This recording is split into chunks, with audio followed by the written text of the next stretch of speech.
ये अपना नाम बता दीजिएगा तो। नाम रमन कुमार। कहाँ से आए हैं भैया? सीतामढ़ी। क्या दिक्कत है? हाथ में भी काम करता है, पैर नहीं पड़ा। कौन सा ये लेफ्ट वाला की? राइट में। बस इसको मूव करिएगा तो उठाइएगा। ठीक ठीक ठीक। अच्छा, पहले कहीं दिखवाए भैया? दो जगह दिखाएंगे। डॉक्टर क्या बोला है वहाँ पर? डॉक्टर कहा है पावर जे आ गया से आ गया। अच्छा, फिर अब कोनो ठीक नहीं है, एगो कर का नहीं हो रहा है। अच्छा, दवा दिया अभी? मेडिसिन चला रहा है क्या वहाँ से? अब दवाई छोड़ दिए हैं, अब ये वो तो पता खाए। ठीक। इलाज के बाद कैसा लग रहा है अभी? देह हल्का बुझा रहा है। तो अब मूवमेंट कुछ है? हाँ, अच्छा, पैर के जांग में मूवमेंट है। लेकिन यूट्यूब के मेरे प्रिय दर्शकों, मैं आपसे कुछ अपनी निजी समस्याओं को व्यक्त करना चाहता हूँ। मेरे उम्र हो जाने के कारण अब मेरे अंदर उतनी सामर्थ्य तो नहीं है जितना पहले था। मेरे जब सामर्थ्य शरीर में ज़्यादा था तो इफ़ेक्टिव वे में 10 आदमी का काम कर लेता था। लेकिन उम्र का तगाजा है भाई। आज उम्र हो गया तो उम्र होने के कारण मैं 6 रोगी ही देख पाता हूँ, जिसको कि फुल एफर्ट में देख पाता हूँ। और मैं बीमार भी हो गया था। बीमार हो जाने से मेरी शारीरिक क्षमता कम हुई। मानसिक क्षमता सही है लेकिन शारीरिक क्षमता कम हुई। और रोगियों का जो कॉल है वो एक गांव से तो नहीं है, पूरे इंडिया भर से है। तो दिन भर में इतने कॉल आते हैं कि हम कॉल को अटेंड नहीं कर पाते। और हमें बहुत आत्मीय दुख होता है कि कोई आदमी अगर चाहा और हम उससे बात नहीं किया। तो वो कॉल का एक समस्या है कि कॉल बहुत ज़्यादा आता है। कुछ नेशनल है, कुछ इंटरनेशनल कॉल भी आते हैं। और वहाँ भाषा का कुछ अंतर तो आता है। मेरी भाषा कुछ और है और लोगों की भाषा कुछ और है। तमिल में लोग बोलने लगते हैं तो मुझे समझ में नहीं आता। हरियाणवी लोग जो बोलने लगते हैं वो भी राजस्थानी लोग बोलने लगते हैं, आसामिया लोग बोलने लगते हैं, हिमाचल प्रदेश के लोग बोलने लगते हैं। तो पूरे भारत का हर क्षेत्रीय भाषा हम तो नहीं जानते, तो मुझे बहुत कष्ट होता है उन सब भाषाओं को जानने के लिए। बात बाकी रहा किसी आप पैरालिसिस के केस में ज़्यादा लोगों का साउंड ख़राब होता है तो साउंड भी क्लियर नहीं आता है। तो मुझे अकबकाहट सी लगती है आत्मा में कि उसने कुछ कहा, मैंने उस बात को फॉलो नहीं कर पाया, मैं अब समझ नहीं पाया, अंडरस्टैंडिंग मेरी गलत रही। और टाइम मैं चिकित्सा में ज़्यादा देता हूँ, कॉल में कम टाइम देना चाहिए। लेकिन आजकल हो गया है क्या कि कॉल में ज़्यादा टाइम जा रहा है और चिकित्सा में कम टाइम दे पाएंगे। तो उस समय मानसिक स्थिरता जो हमारी बनी रहती है, जिसके चलते हमारा रिजल्ट बहुत हाई है, तो वो रिजल्ट वाली मामला पर हम कभी कभी बहुत झेप जाते हैं कि भाई कहीं ऐसा ना हो कि मेरे हाथों में वो क्षमता जो है वो बिखर जाए। तो इसलिए मैं YouTube के सारे दर्शकों को हाथ जोड़ करके प्रार्थना करता हूं कि मुझे अब मेरे लम्हा गिनाया है। मैं कोई ऐसा नहीं कि स्लिप लिखना है, बैठ करके पुर्जी लिख दी, जाओ दवा खाओ, 1 महीने बाद बताना, 1 हफ्ते बाद बताना, ये तो क्रिया मेरे साथ है नहीं। मुझे देन एंड देयर जो काम किया उसका रिजल्ट चाहिए।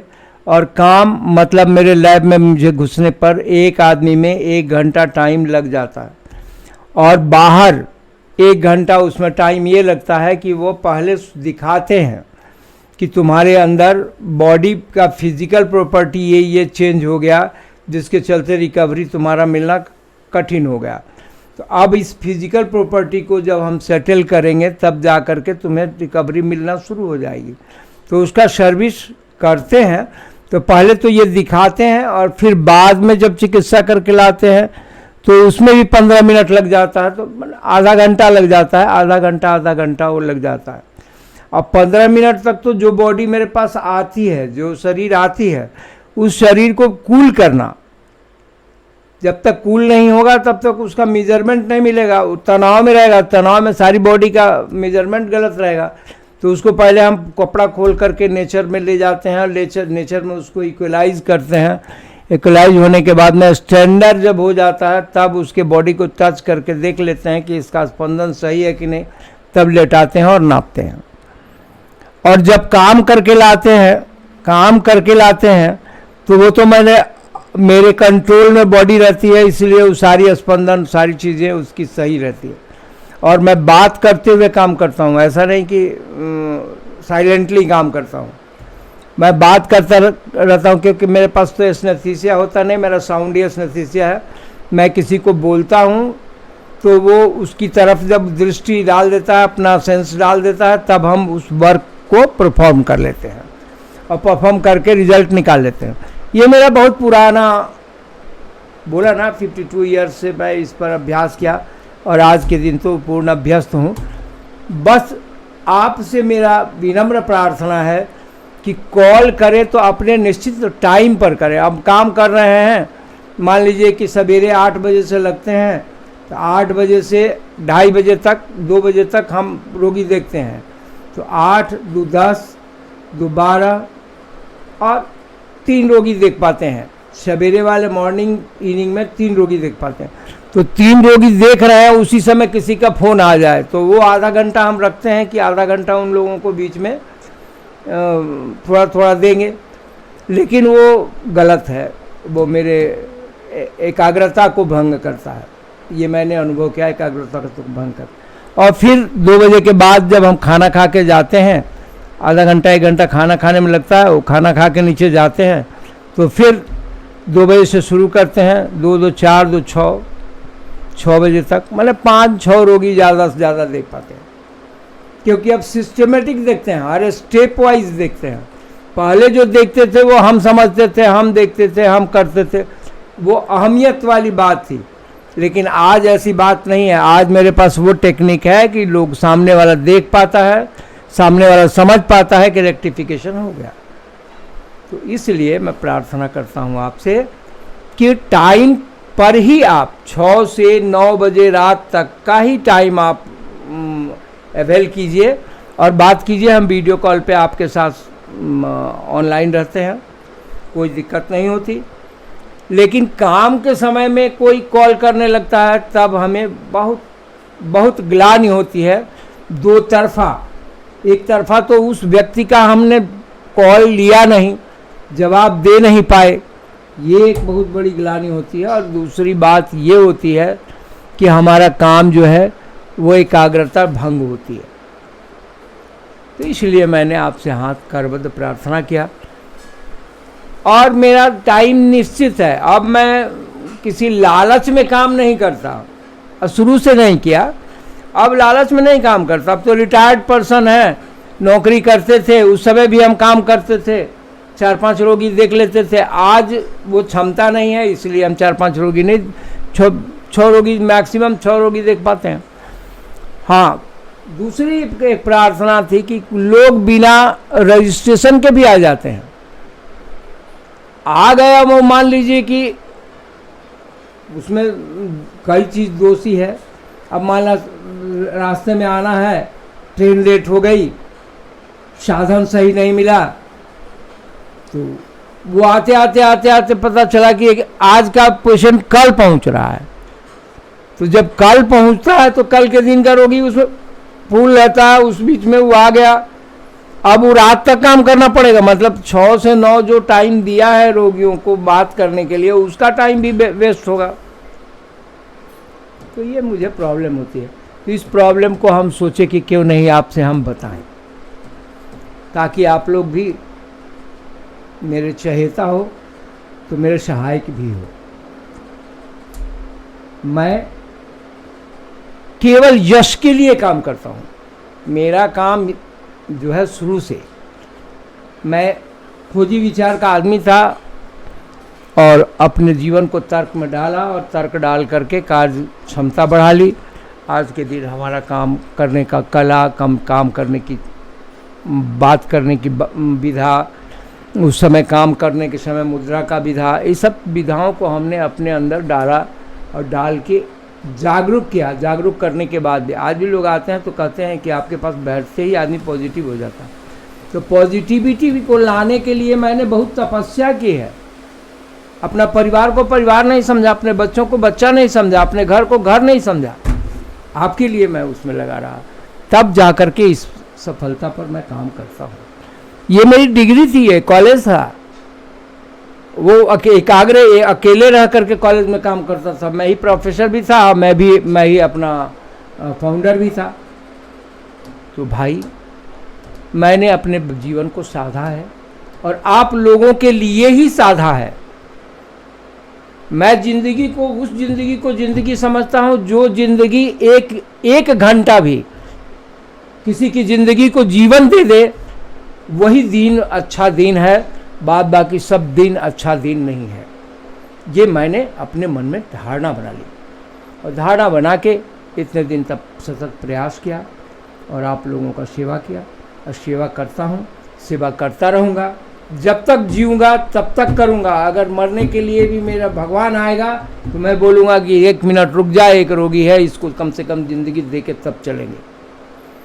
मेरे मन में तो इतनी भावना रहती है और ये आप लोगों के लिए रहती है।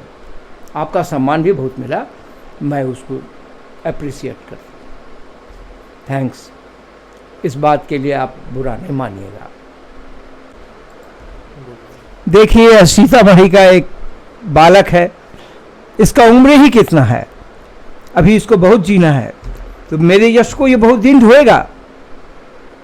इसलिए मैंने इसको काम किया तो बॉडी के कमर से जांग, लोगों ने बोल दिया कि भाई अब तुम्हारा जो मिलना था मिल गया, अब इसके बाद नहीं मिलेगा, ये बात बोल दिया तो निराशा में चला जाएगा। तो निराशा में जीवन जी पाएगा, कुछ कार्य कर पाएगा? नहीं कर पाएगा। तो मैं यहाँ, मेरे यहाँ आया, मैंने पूरा नापा, समझा, इसके मानस को समझा, इसके आत्मा को सुना और फिर मैंने कहा कि ठीक है काम करते हैं। वर्कशॉप में ले गए और ले जा करके इसके कमर को थाई से जोड़ दिया। ये एक्सेप्ट किया कि मेरी कमर से जान तक की पावर आ गई, लेकिन नीचे वाला अभी नहीं आया। तो नीचे वाले को जोड़ने के लिए एक दूसरा स्टेप भी जाएगा। कोई काम को एक साथ नहीं किया जा सकता, वो स्टेप वाइज होता है। चिकित्सा बड़ी अजीब चीज़ है, उसमें देखना पड़ता है बॉडी की क्षमता कितनी है, हमारी क्षमता कितनी चाहिए इसको, और मूवमेंट देने पर आगे क्या होगा। तो उस हिसाब से इसके जांग को हमने तय किया। हाथ जो है उठता है इसका, उसमें पावर नहीं है, तो स्केपुला पीछे का बना दिया है ताकि पावर लोड थ्रो होने लगेगा। बोला कि बर्डन हल्का लगा और मैं इस बच्चे से बहुत प्लीज हूँ भाई। अगर इसका काम मैंने किया तो ये पूरे जीवन सफल है। हर अमीर गरीब सब दुनिया का जीने का अधिकारी है। अगर वह असमर्थ है, वो मेरे पास आता है तो मैं उसको पूर्णतः प्रयास करता हूं कि उसको सफलता मिले। श्रद्धा। आपने गाठिया, साठिका, वात, कैंसर, यहाँ तक कि जो गले में नेक लग जाता है, लोगों के गला मोड़ नहीं पाते, उन सबको इंसान ने सिर्फ 1 मिनट में आराम दिया है और ठीक किया है। मैं बात कर रहा हूँ सिंगरौली में रहने वाले जिनका नाम है लोटा बाबा। उन्होंने खुद उस बीमारी का पूरा अध्ययन किया, समझा। जहाँ पर लाखों करोड़ की दवाइयाँ हैं, वहाँ छोटे से जड़ी बूटियों को पानी में मिलाकर लोटे का प्रयोग करके इन्होंने उस बीमारी से लोगों को मुक्ति दी। आज बहुत से लोग हैं जो इस इलाज से आराम पाते हैं, नहीं तो इतनी महंगी दवाइयाँ और डॉक्टरों के फीस से बेचारे उलझे रह जाते हैं।